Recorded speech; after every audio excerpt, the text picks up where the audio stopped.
mamamayan si Dolan Castro. Kung nasaan ang aksyon, mapaumaga man o mapagabi, nandoon si Dolan para maibalita ang buong pangyayari.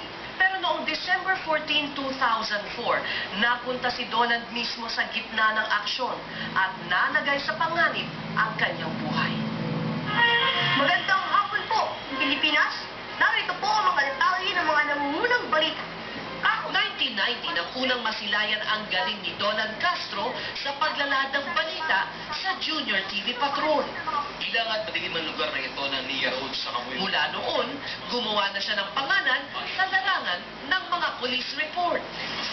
Dahil sa kanyang trabaho, madalas malagay si Dolan sa panganib. Sa araw na yun, ano ba ang storyang pinupunteriya mo? Ano yung hinahabol mong story? Actually, yung dating pabalik na, galing na akong base doon, pauwi na ako. Pauwi na ako actually. Anong oras? So, mga tanghali hanggang hapon. So, December 14 po yun, 2004. Pinapunta ako sa news desk natin sa Valenzuela. Valenzuela. Nagkakaroon ng ongoing bank robbery, tapos nagkakagulan na doon sa mga bank robbers.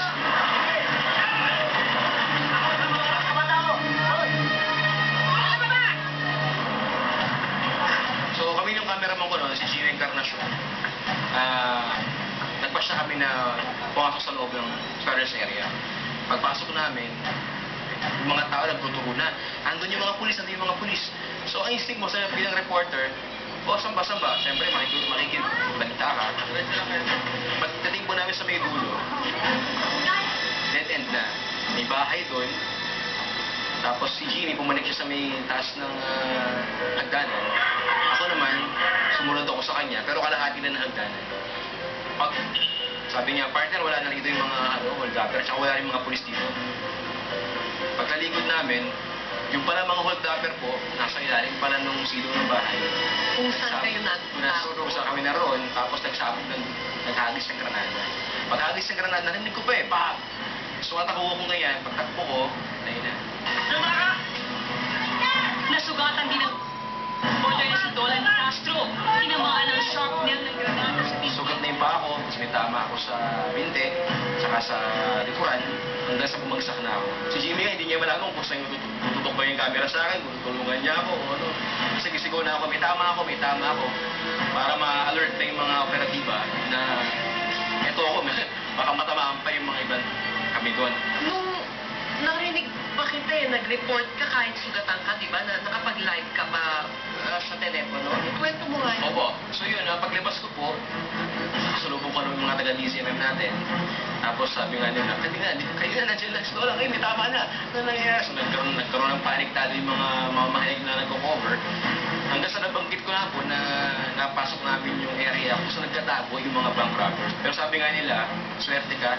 Kasi sa laki ko po tumama yung shrapnel doon sa belt ko. Doon na tumama yung pinakamatigas na malaking bahagi ng shrapnel. Tapos pag tama niya ganyan, nabutas yung belt ko, tumakit sa paganyan, sa katawan, at lumabas. Sabi ng mga doktor, swerte mo.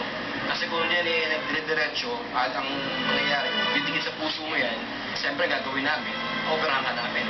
Kailangan matanggalin within 24 hours. Otherwise, mas magiging mahirap para sa kalagayan. Alin ba? Pero yung boss lady niya meron. Ano yung naramdaman mo? Naramdaman mo ba na baka panahon mo na? Kung ako yung ulo ko naramdaman na baka ito na nga. Pero nung mataas kasi yung faith ko kami. So, tsaka parang bukod doon, nakita ko yung tama ko parang namanhidlan. Akala ko palang, wala may tama rin ako sa katawan. Pero, di po, sabi ko na, di na ako nalabas sa dasal. So, nagdasal na ako, nung makita ko may tama ako, tumudugo yung paa ko, napahinto na ako. Tapos naisip ko na lang, yung mga mahal ko sa buhay, yung family ko po, tapos wala naisip yung buhay namin, yung buhay ko. Sabi mo, Dolan, merong, dun sa tatlong insidente yon, merong isang, kumbaga, gumabay o nagprotekta sa'yo, nagbigay ng protection sa'yo. Opo, at gusto ko siya nagpahila sa inyo. Ito, ma'am, yung parang, ito yung best friend ko siguro. Santo Niño, Black Santo Niño, na pinapahiram sa amin nung family friend namin.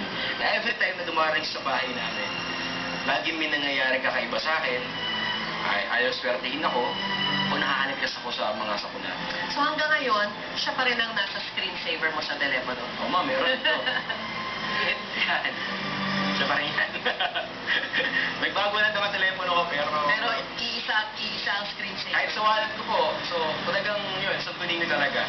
Kaya nga, simula po nung Santo Niño na nangyari sa akin 2004, pagka piyesa ng Santo Niño, talagang magsimba man lang ako, makadaan sa kanya, malaking bagay na po sa akin. Dahil parang yun na po yung pasalamat ko sa pangalawang buhay, pangatlong buhay, pang-apat na buhay na binigay sa akin.